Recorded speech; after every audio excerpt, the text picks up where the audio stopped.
to UG TV. We want to allay all fears that you had regarding the debate tomorrow night.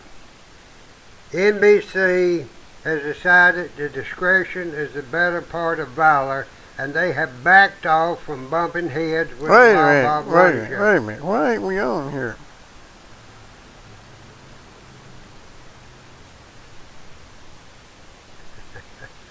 Something ain't right. You mean I have to do all that again? No.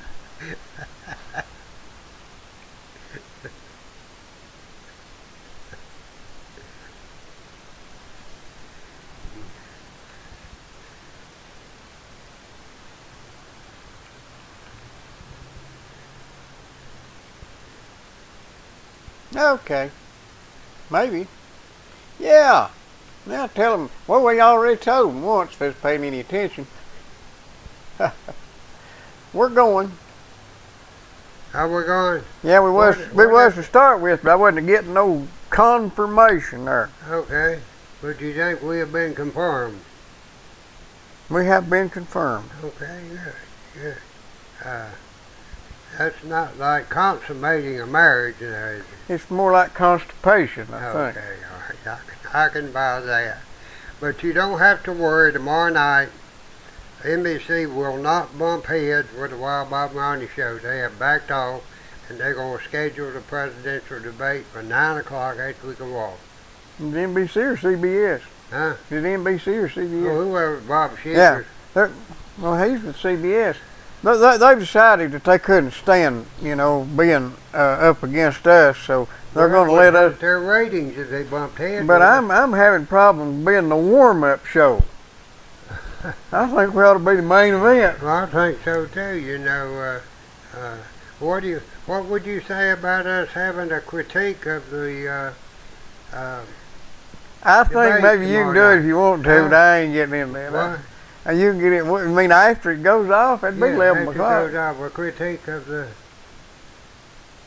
Well, I'd have to come back down here. You come out my house, we'll do it. We can do it from out there. But I'm like that fellow couldn't find my way back. Yeah, I know how that goes. Night. I wish I lived even further out in the woods. Me and you both. I can buy that. Well, welcome, folks. Welcome to UG TV tonight, our Tuesday night broadcast.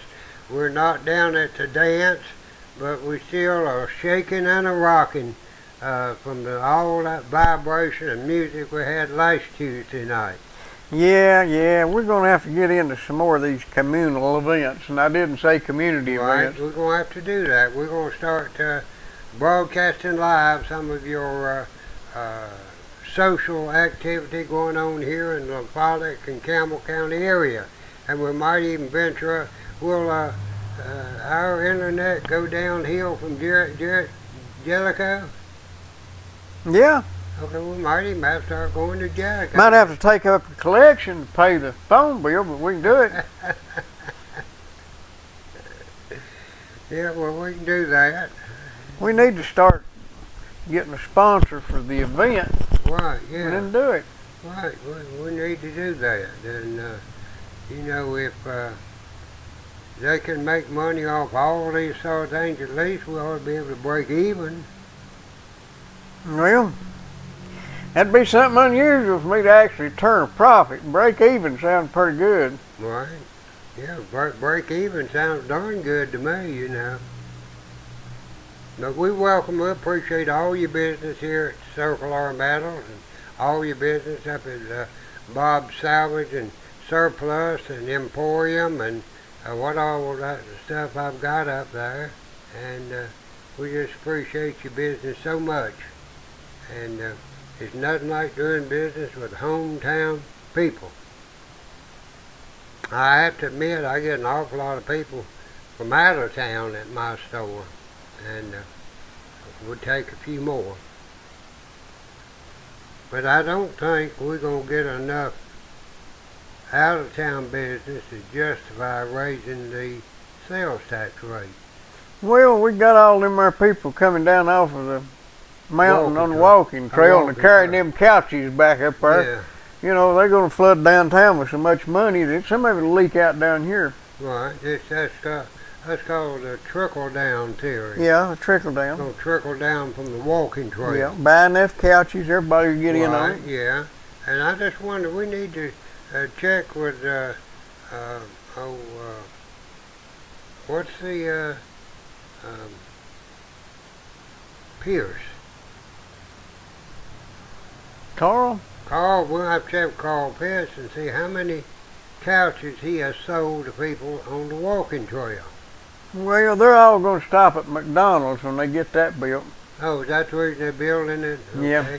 Well, wonder if Katie had anything to say about that. I don't know. You know, they come right by Katie. They channel the walking trail right by Katie's tables. Yeah, in the pool room.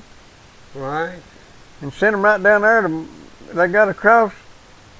No, by George, do they? Come right down Tennessee Avenue by Katie's, Yeah. and then take a left and go up. Well, how do they? Oh, they have to go down there and go over to the traffic light to cross. That's why Yeah. Well, they're going to send them right over there to McDonald's too. You know. Right. Where they put, you know, they're gonna have to double cross. You know? Yeah, they put them artificial bricks over there so they know where to cross. Yeah. Well, you know, I guess that orange bricks go along with the golden arches. Yeah. Maybe they'll think they're in Cincinnati. Probably. But folks, we want to welcome you. You know, we've got the little old city election coming up in November, and we've got what is billed as the most important national election in the history of this country, and I kind of agree with that. Well, I think the three most destructive, well, maybe four most destructive elections was the one, well, I don't know though, Teddy Roosevelt and Woodrow Wilson, and then FDR. Nixon, he destroyed a whole generation of Republicans. I don't know, we've had some bad stuff go on. Right. I've been reading about the New Deal and FDR's first term, and the technique he used to get back in was exactly the same argument that they're putting forth now for that Obama's yeah. using. Yeah. Well, you know, I was talking to a man the other day, and he's a fine person, really is, and not all people who are what I call yellow dog Democrats are bad people. You know, I was raised in a culture that more or less revered the Democratic politicians because they felt like they pulled us out of the Great Depression, which in retrospect and in looking backwards, you have to realize that it was Adolf Hitler that pulled us out of the Great Depression, and our support for Great Britain in the 30s, and that's what put us back to work. It wasn't a CCC. Well, I don't necessarily buy that argument. It wasn't a CCC. No. And it wasn't a government project that put us back No. to work, even though you had a lot of people working on Grand Coulee Dam and. Well, here's the thing. They employed a lot of people during World War II, but they had all that industry was suddenly over with, and you had all the troops coming back looking for jobs. But what had happened during that time is that the industry had been turned loose, and they had got out from underneath the thumb, and they got started and got crunk up and kept going. You know, they had so many controls over business and industry under the New Deal that there wasn't nobody knew what to do. They was afraid to start a business. Just like it is now, that indecision and not knowing really what the government's going to do to you. They jailed a guy up in New Jersey or New York, for dropping the price of his laundry deal by a nickel. Right. Because he violated, The price, I forget the alphabet. control. Yeah, but and they jailed that guy over it. Now, that don't work. You can't set prices unless you want to. Nixon tried price controls, and we were out of everything. Right. We had shortages of dirt, and everything was high. Yeah. See, when you have price controls, it causes the price of everything Well, yeah. to go up. I forget how much they said apartment rentals in New York went up when they put the price controls on during Yeah. the Second World War. Well, we had gas allocations during the last part of Nixon and the first part of Carter.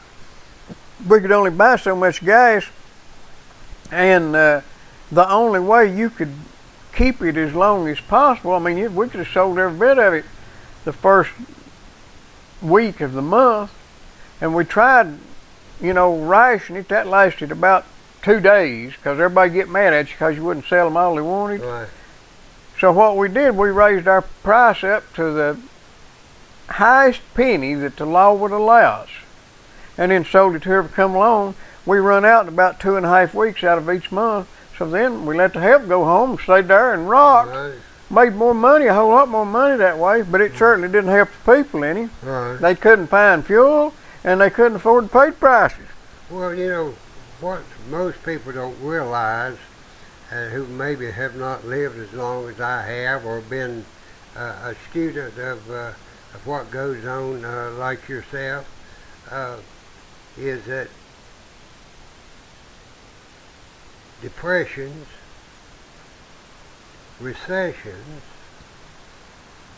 are not caused by business. Mm-hmm. They're caused by government. Yep. And government regulations and government interference into the natural order of supply and demand. And that's what they don't realize. This depression we have right now was made by government. Well, they'll throw up a price control, a price gouging thing, like whenever you're down in Florida and the tornado, the hurricane comes through and destroys everything. So somebody packs up a bunch of generators and hauls them down there to sell to them people, and they're supposed to sell them at the same price Home Depot was selling them. Well, in the first place, if Home Depot had them, they'd done be out. Right. And of course they are out, and maybe there's no Home Depot. They're not gouging the price on them people. They're bringing a product that they wouldn't have. They've always got the option of not buying it. Right. And whenever they take the incentive for the people to haul them from Ohio and Michigan down to Florida, then they don't come, and the people don't even get an opportunity to be gouged. Exactly right. I would rather have to pay too much for something that I need it than not have it. And that's exactly what happens when you have your tornadoes, you have your storms, you have your natural calamities that befall certain areas. Well, if you've got somebody limiting everything, or for instance, if I go to buy a generator and law's making them sell them at a cheaper price, I may just buy 2 of them. Right. And that deprives other people the opportunity to do the same thing. It would be much more obvious if they were selling bottled water or maybe a motel room to escape from the thing. If there's a price control on it, then I'll just buy 2 or 3 instead of 1. Won't take no chances. Instead of buying a set of flashlight batteries, if prices are not prohibitive and the people are required, to sell to me, I might just buy all the flashlight batteries they've got. Maybe I'm not going to use them. Maybe I'm going to sell them to my friends. But at least I'll take them out of the market so other people that might need them can't buy them. None of this your well-designed and good-intentioned motives ever work out. It just does not work. Never has, never will. No, the natural order of things, regardless of whether it's in nature or whether it's in economy or in the economic fabric of a country or a nation or a sphere of influence, we have worked against the natural order of things so much in this country in recent years, particularly on our energy production. Well, that's why we're not paying 32 cents a gallon for gas anymore, too. That's exactly right. And,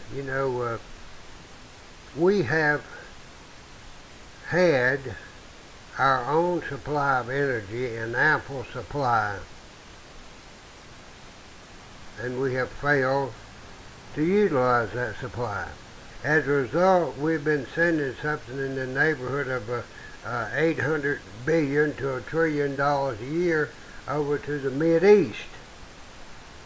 And they've been taking that money to develop weapons and programs and attitudes that were anti-American. So they've turned the money that we've sent over there against us. Yep. And we could have kept it right here, and it could have been turned over in our own country rather than sent out of the country. Well, most of the time, government officials are so sure of their own abilities that they are convinced they always know the best way for everybody, and so they take your money and my money and bring a competitor in because that's going to be the best thing. So they take our money and finance him, and he'll stay as long as it's to his benefit. He'll pull out this. Somebody that just goes after that dollar is not going to stick around just because this is home. You think these chain stores are going to stay in here if they ain't making no money? No. Well, I just tell you, there's been a lot of times in this county when the people that were born and raised here and opened and ran a business here stayed through times when they didn't have any money because this was home, and that's not going to happen with a chain store or some out of town outfit. They may open up a big shiny restaurant downtown, but if it don't make money, they'll close it. Right. And I don't blame them. How about this new restaurant down on the right across from Bowman's Jewelry? That's what I'm talking about. Have they already closed it? Oh, I don't know nothing about a new one down there. Huh? I don't know nothing about one down there. Yeah, there's one down there. Well, they're going to open a McDonald's down there. Well, this is right across the street from McDonald's on this side. I don't know. You look down there, a nice restaurant. I went in there and saw it. I don't know whether they ever had any customers. Well, that wouldn't surprise me. It wouldn't surprise me at all. But I agree with what you're saying. This is one thing. All these people who have gone up north, made their retirement, and come back down here, and they want to tell everybody that stayed how they ought to live. And I don't think they ought to stick their nose in people's business that have lived here and stayed here and did not run to Detroit, Michigan, or to Flint, Michigan, or to or into Ohio, and because they couldn't make it here. What do you think about all these seats coming loose on these airplanes? All these what? All these seats coming loose on these airplanes. I don't know. This is the third time they've had seats come loose on an American Airlines flight. Well, you know, American Airlines didn't put those seats in there. I assume Boeing or whoever produced the airplanes put them in there. Wouldn't you say? Well, it says that it's, I'm just looking there, it says that it's more likely that it has to do with a management problem than a labor problem. I got a little problem with that.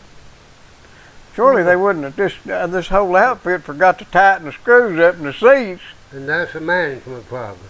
Well, yeah, in the outsourced, they claim that they're not doing that in-house. Did they outsource the screw tightening? They must have. The screw tightener was off that week and they didn't tighten them. Right.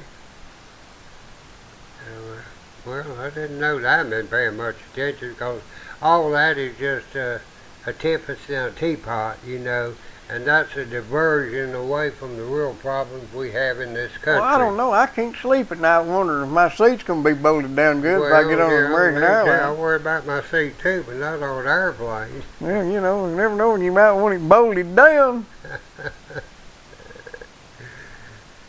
Well, you know, we got problems over here in Tennessee. You've had 9 people to come down with meningitis. In Nashville, 2 people died. Are you aware of that? 2 people died, and I think they have traced it back to some steroid shots that they gave people to help their back problem. And it gave more or less, I forget what strain of meningitis. I did know, I heard it. Maybe it'll come to me in a minute. But 2 people died and 9 people hospitalized with meningitis, they think that one source. Well, you never know. I got me a flu shot the other day. Did you? Yeah. I got to get mine. I haven't got mine this year. I'm going to get a shingles shot, I believe. You gonna get what? A shingles shot. Are you? Yeah. You ever had one? A what? Shingles shot. No, I've never had shingles. You just have to get one. Well, no, you've never had the shingles. Yeah, You don't want them either, well, do you?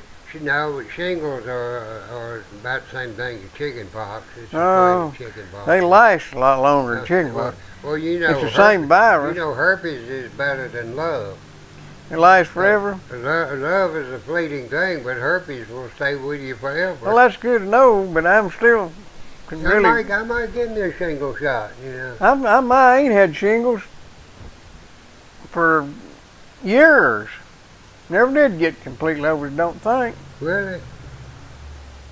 Some people get it and have it for, as you get older, you get weaker, your immune system or something. A lot of people get it. If you're a cancer patient and you've got a weakened immune system, you're apt to get it. And some people get it and just never get completely over it, and I reckon it's right painful. Really? Well, I may go ahead and get me one, Where'd you get your shot at? Walgreens. Walgreens, they got shingles? Yeah. Well, I don't know. Pneumonia? I saw some restaurant had SOS advertised on the Same old menu. slop. Uh-huh. You hear about that restaurant up in Williamsburg that was using roadkill? They got him a roadkill Yeah. deer, you know. Yeah. Well, he didn't see anything wrong with it. He'd been using cats for a long time. Yeah, they run out of cats, found a deer. We don't know anything about that. No, we're just kidding about that.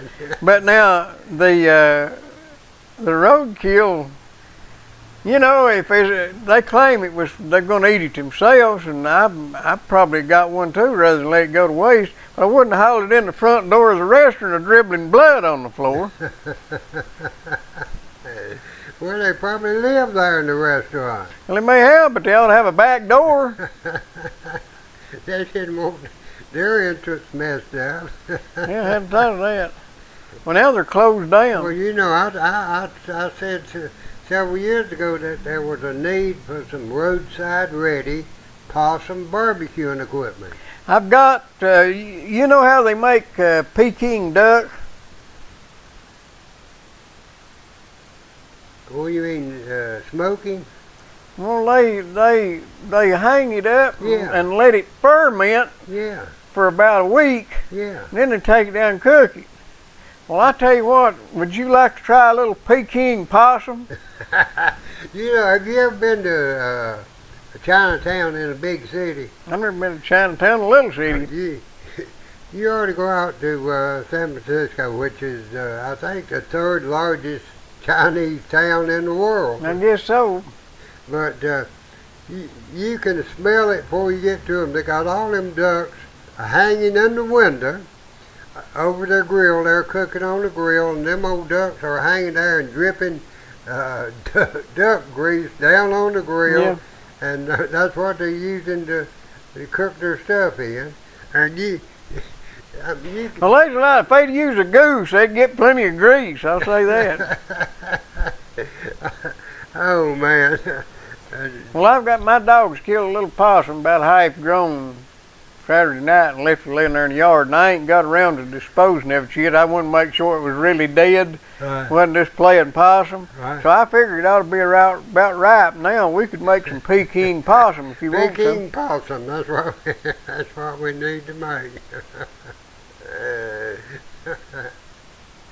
Would you be interested in a little Peking No, possum? I don't think I would. I have eaten possum before, but it is not my favorite meal. I've never had possum. Yeah. I never had any coon. He's mainly fat. He's got a right nice streak of lean down his back on both sides of his backbone. All I could ever see there was fat. Right. If you're to fix one according to, what was it, the Joy of Cooking recipe book, you're supposed to capture them and feed them on a milk diet for a week to kind of cleanse their system. My daddy used to capture the possums, and we put him in a barrel.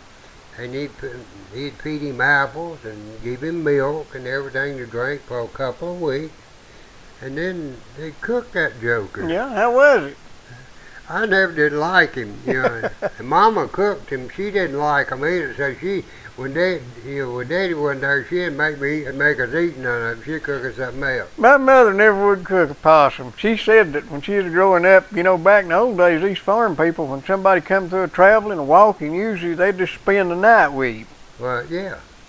Some fella come through there and he talked my grandma into fixing him a possum. And she fixed him a possum. And the guy foundered on it and got sick and messed the bed. And of course the young'uns had to clean it and wash it. And back then you didn't just go drop it in the washing machine. You had to take it down to the creek, boil water. Beat it out, and she just never did have the heart to do any more possums. And I understood that. Well, you know, times have changed so much since I was a young man, you know. You can imagine I'm sitting here kind of watching Fox News a little bit as well as, and the captions, as well as talking to our vast audience on the internet. And, you know, we're going all over the world, folks. You know, bonjour, monsieur, hey, madame. Some of it ain't coming back either. And that goes for all your babies, too. So, we're just happy to be with you, but times have changed so much since I was a young man. And you take my mother and dad were born before automobiles were invented. Mm-hmm. I was born before penicillin was discovered. Mm-hmm. I was born before plastic as we know it was developed. You know, my daddy was born before airplanes, before World War Right. And so in my short 77 years, I've seen a lot of changes in this country. And thankfully, I've been able to roll with the punches. You know, I haven't. When I've been left behind, I intentionally jumped off the bus. It wasn't because I couldn't stay on the bus. I intentionally jumped off. Well, first off, Dixie Concrete got its hardest concrete known to man, and they help pay for this foolishness. Don't hold it against them. Go do some business with it. One of the few things that will last longer than me. Yeah, that there Dixie Concrete is forever. It's like, well, no it ain't, but it's forever anyway. Right. Dixie Concrete is the people you go to when you want a good septic system or anything to do with concrete. They'll take care of it. They probably wouldn't even have to be rebuilding those bridges over in Knoxville if they'd use Dixie Concrete. That's right, and Wilson's Gas, 562-5444, right in the middle of Sawmill Holler. They've got propane. They got their new winter variety in. They've still got a little of that there picnic gas if you need any of that. Go down there and see Digger and tell him you want some gas. Right, He'll take care of you. Come down and get me a thermocoupling tomorrow, Digger. And Bob needs a thermocoupling tomorrow, Digger. Go down there and check out Digger and do some business with him. He's a good man. But start your day off right with a breakfast from Rainbow Restaurant right down here above the speed hump, dip. They got them $2.99 breakfast specials, a whole plate full of different stuff. They don't have $2.99 breakfast. They only got one breakfast for $2.99. Yeah, you can get it several times though. You can get two of them if you want them, or you can get a $1.99 bologna biscuit, and that'll fill you right up. That is all anybody ought to eat for breakfast. I mean, you know, that ought to fill anybody up. You ought to get 3 or 4 of them and share with your friends. You may laugh about bologna, but you know, you fry it up right and put it on a biscuit. It's delicious. I know it is. It really is. It's good. We used to get them we used to go to Smoky Mountains about every 2 or 3 years when I was a kid. And we was just like Ma and Pa Kettle or the Beverly Hillbillies, all loaded in a pickup truck. And we'd stop over at Happy Holler at Kaz Walker's place and get them our little rolls of bologna about that big. And we'd get some crackers, and we'd eat bologna and crackers all the way to Gatlinburg or maybe on over to Cherokee, and then eat them on the way back home. And we wasn't a bit hungry. Yeah. There's nothing wrong with that at all. I Yeah. love doing that. And that bologna was good, buddy. Right. Of course, everything good back then. You had teeth and the appetite. Well, you didn't have the variety of things to choose from like we do today, Yeah. you know. And but let me tell you about while we're talking about Rainbow Restaurant, you can't beat them for breakfast. No way in the world, and they got a burger basket at lunchtime that'll just last you until the next day. So you Yeah. need to give them. But let me tell you what fixed me last night. I got me some elbow macaroni. I got me some Colby Jack cheese. I got me a pound of it. I got me some broccoli. I cook my macaroni and cheese. I cooked my broccoli and I mixed it all in together. And I had fried up some good Italian sausage and chopped it up real fine. And I mixed that all in with my elbow macaroni and my broccoli. And you talking about picking out on something, it was good. I guess it was. I might try that. I might try that. It's good. And you buy a pack of Easy Mac macaroni, Mm-hmm. 39 cents. I know it. And it'll make 2 meals. Yeah, if you put all that stuff in, it might make 3. Oh yeah, in fact, I ate last night and I probably got 2 more meals left in the refrigerator. I'll tell you what I do. This sounds awful, but I use hamburger meat and I cook it and get it done, and then I season it up and put it in macaroni and put some cheese with it, and then I take cornbread, I make some cornbread and I slice it in down the middle, so I've got 2 thin pieces, and I put at there first cornbread down the bottom, 1 layer in the bottom, and I put all this here meat and stuff, that there macaroni I've got, I put it, any kind of noodles will work, put it in the middle, and I make it juicy so it won't, it's too wet to eat the way it is, but it soaks into that cornbread stuff, and I put that other layer of cornbread on top of that. If I got any juice, I pour it over it, and then I put cheese over the top of that and stick it in the oven and just slow bake it just a little bit to melt the cheese and everything run together, and then slice it out kind of like lasagna, and it's dadgum good. I bet it is. Yeah. I make good homemade lasagna too. I don't think I've ever made any lasagna. One of the sorriest meals I ever had was, I got a friend from South Africa, she's British, she's originally from England, and she made some lasagna one time. That was as sorry as grub. It wasn't nothing but salt to me, but I didn't want to hurt her feelings, and I bragged on it. I hope she ain't watching. But I appreciate the effort, but I didn't appreciate the food. Well, I'll tell you something I make that's real good. I make spaghetti veal parmesan. Okay. What?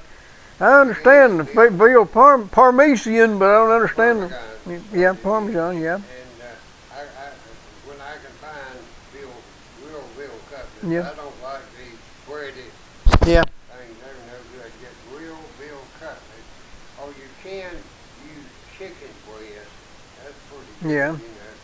And then to cook up that spaghetti real spicy. My sauce, you make my own sauce and cook it up real spicy. And I put a layer of spaghetti down. I put veal cutlets, and then I'll take cheese, different types of cheeses. I'm trying to think of the name of it. In a pan about that size, I'll have about $15 Yeah. in that pan of spaghetti veal parmesan. But it is so rich with cheese, I just cover it with cheese, you know, and then I bake it. And We may have to start a cooking show, Bob. yeah, I love to cook. You know, I ran a restaurant for a while. And I did too, but I learned my lesson there.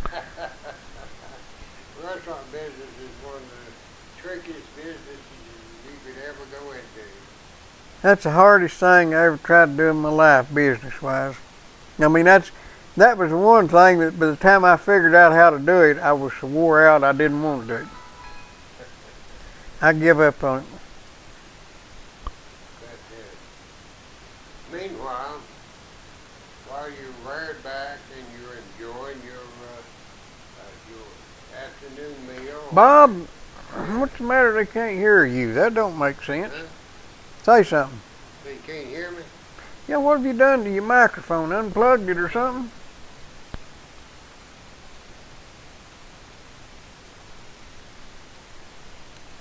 I believe you've unplugged it.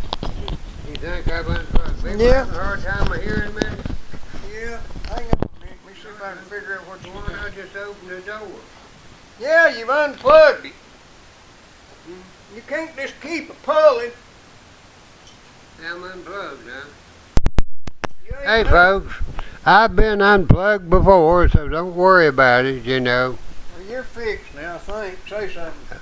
Yeah, I hate you missed all them choice. Thank you. I hate you missed all them choice words of wisdom that I've been. I set it up. I have to guard it after that. But whatever I said, I don't think it's going to affect. It was a cooking show. He's giving us his recipe for spaghetti goulash. I don't think it's going to affect your life a great deal that you missed it.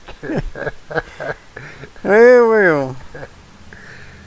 So yeah, I guess we just unplugged that thing, folks, and we're sorry you missed my recipe. I'll have to post this recipe online. That's what we'll Go have to our do. website if you want Bob's recipe for Get spaghetti goulash. right, not spaghetti goulash. It's spaghettiville parmesan, and I used to have to type out the menus, and I couldn't spell Parmesan, but I could spell Parmesan. yeah, there you So go. I started spelling it Right. as if it were Parmesan and I could spell it. I never could learn to spell Parmesan. About though. like I had a nephew one time that called the chimpanzees. He called them Chippanese, Japanese. They're from Japan, I guess, ain't they? probably, and That was not intended to be any sort of racial commentary. One of our Vietnamese settlers in this area to shop at my store yesterday and today also, and Oh, that sounds good. So you Yeah, I know- saw him up there. He's waiting on you to get there on your tractor, wasn't he?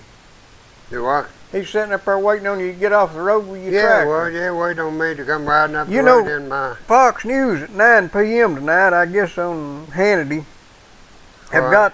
going to have a thing about where Obama 6 years ago was commenting on Jeremiah Wright sermon, and he's supposed to say that we don't need to build more highways out in the suburbs. We should be investing in minority-owned businesses in their neighborhoods. Supposedly, he's going to praise old Jeremiah Wright, and the Daily Caller is going to have an exclusive release of the unscrubbed Obama video. That's going to be good. Old Obama declares how poor people need help with basic skills: how to shop, how to show up for work on time, how to wear the right clothes, how to act Well, appropriately. that's what he in did an before he office. became president, as a community organizer. For nearly 40 minutes using an accent, I'm reading off the Drudge Report. For nearly 40 minutes using an accent he never adopts in public, Obama describes a racist, zero-sum society in which the white majority profits by exploiting the black America. That's their October surprise in retaliation for that there Mitt Romney tape I was Well, you know, I don't know who did the study back several years ago, but the study that they did concluded that the South would have been much more prosperous if they had never brought slaves over here. And there also is a substantial weight of evidence that the Tennessee Valley would have been better off without TVA. Right. That the fact that they had cheap power helped them back from developing other strategies. You can look at the areas that are adjacent to the Tennessee Valley, but not inside the TVA, they're part of their power grid, like Atlanta and Charlotte, that have done pretty dadgum well without TVA. So Loretta Hickok, Lorena Duke power. Lorena Hickok and that crowd may have come down here to save these poor hillbillies, and it may have been all good intentions, and said they didn't need to keep their land, they needed to get off of it and let the government manage it, but they would have been much better off if she'd stayed at home. Well, I agree with that 100%. You think how many acres of good farmland at the bottom of that lake? Well, they flooded 760,000 acres in order to keep Chattanooga from flooding every few years. Right. It's like flooding Arkansas to keep New Orleans from flooding. That's about the same thing. And that's about what they've done. That's the Army Corps of Engineers, you know. Personally, I think anybody that live in New Orleans, the only thing the government ought to do for them is teach them how to swim. Well, I feel the same way. I mean, I'm for bailing somebody out one time if I could afford it. If your house was to get flooded, and I felt sorry for you, you know, and I'd come try to help you get straightened out. But you wouldn't build it back where it was. And if you build it back where it is at and it flooded again, I'd wave as I went by if I saw you out there. Like I say, I think all they need to do down in New Orleans is teach those people how to swim. Yeah, let them, you know, maybe give them a few discounts on boats, paddle boats. Right, yeah.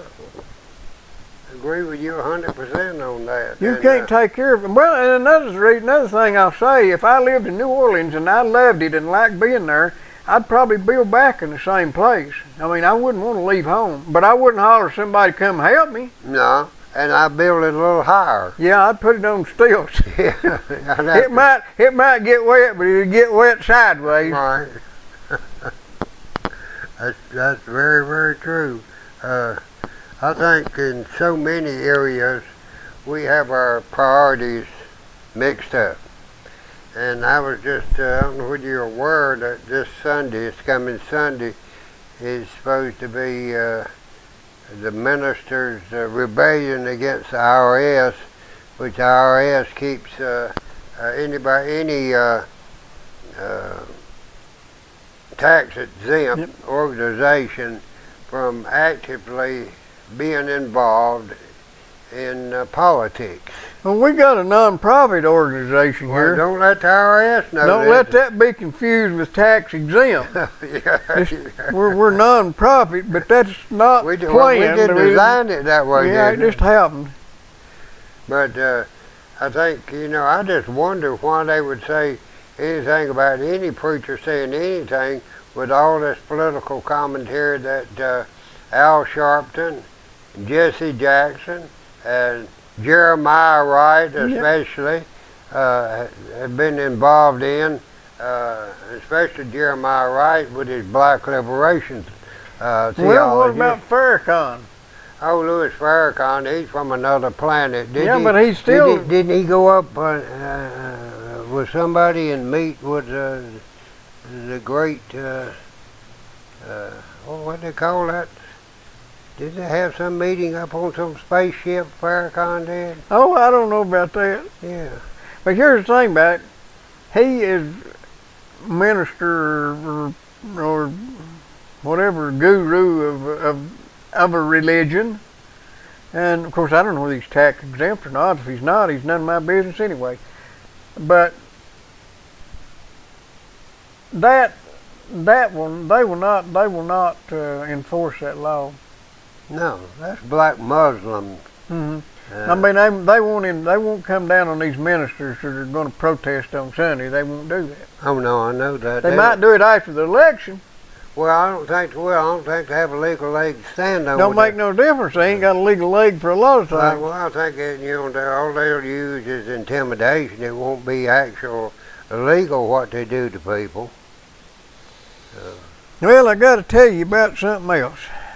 We're going to go up to Vital Care Thursday, I guess, ain't we? And yeah, we are. Photographing. Yeah. Vital Care happens to be in the ambulance business, Right. the medical transport business. Right. You know, maybe we could get that thing also a detour of the walking trail around by Vitacare, so they could, you know, that ought to be more interesting than the sewage disposal plant. Well, I don't know about that. I mean, there's a lot of people they're walking from all the way up first side of Kentucky, Virginia. Where's it come from? Where's it coming from? Up there at Cumberland Gap, I guess. Cumberland Gap. And going all the way to Chattanooga, and coming all the way from Chattanooga from both directions, go see our sewer treatment plant. And then you can't see it real good. It's on over the hill there. Right. Well, maybe we ought to organize to cut some of the bushes out of the way or give them an observation. Maybe we could get that ladder that we use for the David Young Scenic Overlook. I hadn't thought of that. If it's still up there, I think the city hauled it off, didn't it? I think they did, yeah. 562-9370 for Vital Care. If you've got an emergency and need to be hauled to the doctor, 562-9370. Right. We highly recommend it. Well, Bob especially, he tried them out. Yeah, and we're going to go up and show you their modern facilities. We're going to show you how they keep all the headlights burning in their vehicles, and it does not cost the taxpayers any money at all. So I wish you quit looking at the screen. Every time you look at it, it goes off. Well, I can't help it, you know. You know what you look like, don't you? I know. I can't even tell which one's me, you know. If I didn't have less hair, I wouldn't know which one was me. I'm one with hair, folks.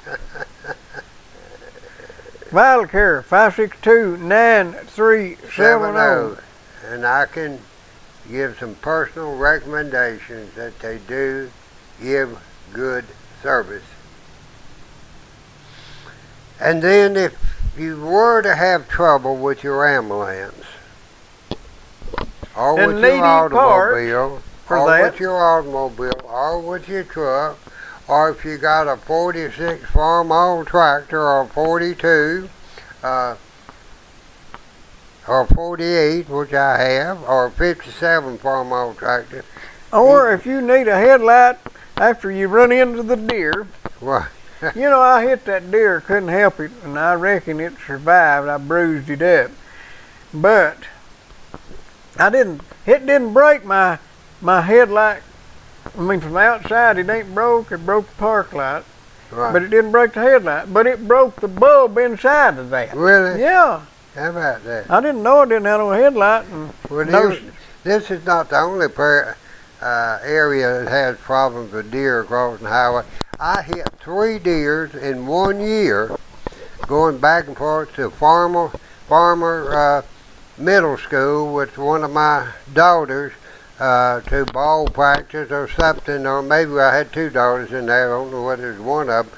But I hit 3, and I tried to miss every one of them. There ain't no way to miss a deer, because whichever way you turn, they going to go that direction. Well, I'm going down through there, and I'm not going that fast, but this one just jumped out of nowhere, and just about, I mean, I couldn't just slam on my brakes because there's some fool riding my bumper. Always. So I slowed down as much as I could, and he got all but his rump past the fender, and I bumped him, and I pulled over there and went back to see if I could find him, and I didn't see any sign of him. Wasn't no blood, but I got some hair embedded in my trim there. I think she made it all right, and I hope she did, and I couldn't help it. Right. But I'm going to call up Williamsburg and see if they wanted to buy her, but Right. I guess it's against the law to sell them, ain't it? Right. Yeah, I hit one up in Rockingham County, North Carolina. I just left work, and it was about 8:30, 9 o'clock at night, and I turned in this road to head home, and I was driving a little Geo convertible, and I just had maybe come out of 3rd gear into 4th gear. I think it was a 5-speed, I don't remember, I think it was. And here come a whole flock of deer. Yeah. Do they call them flocks or herds? So I slowed down.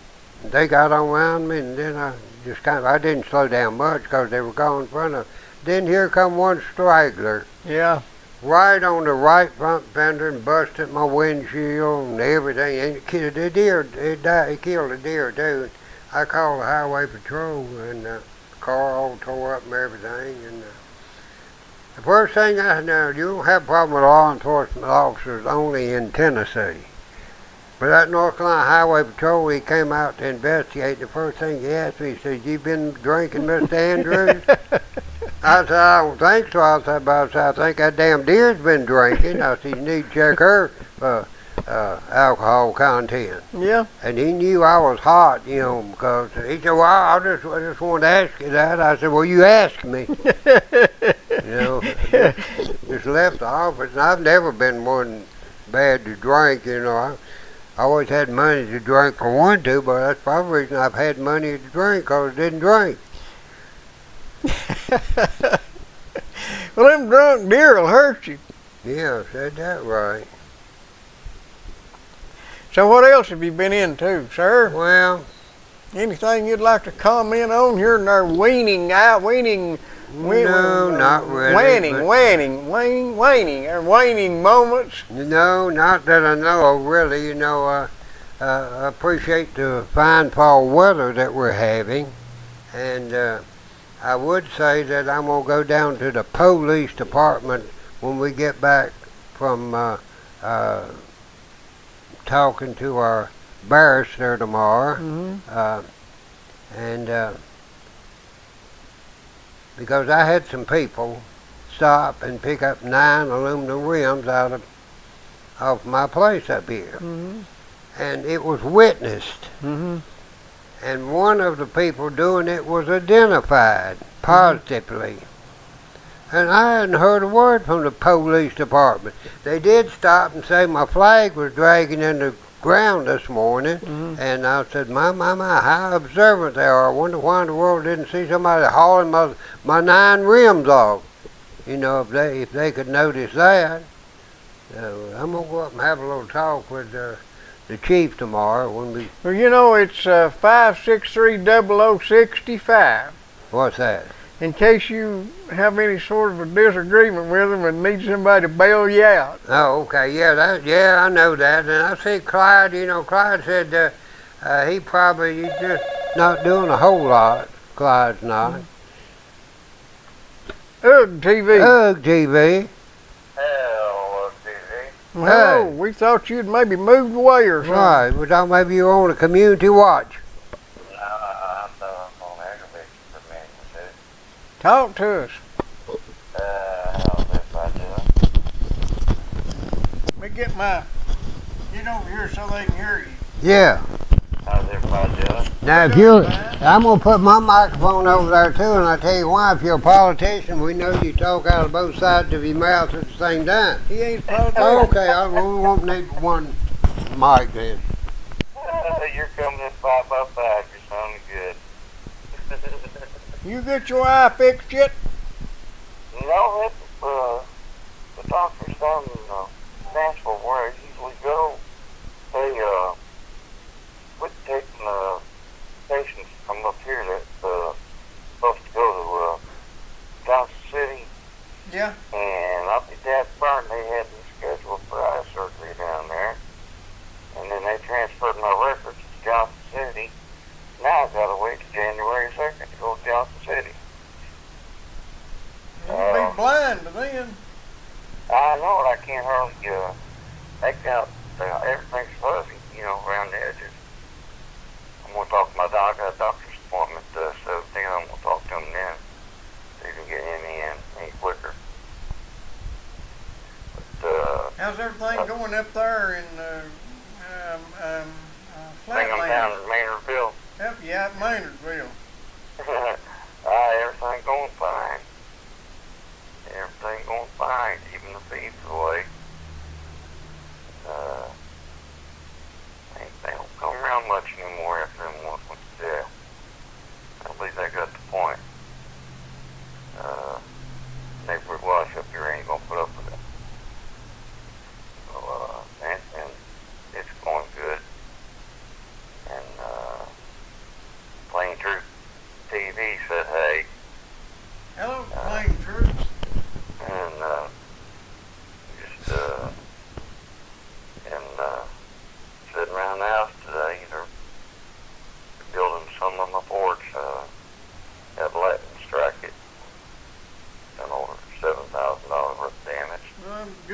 sitting on it.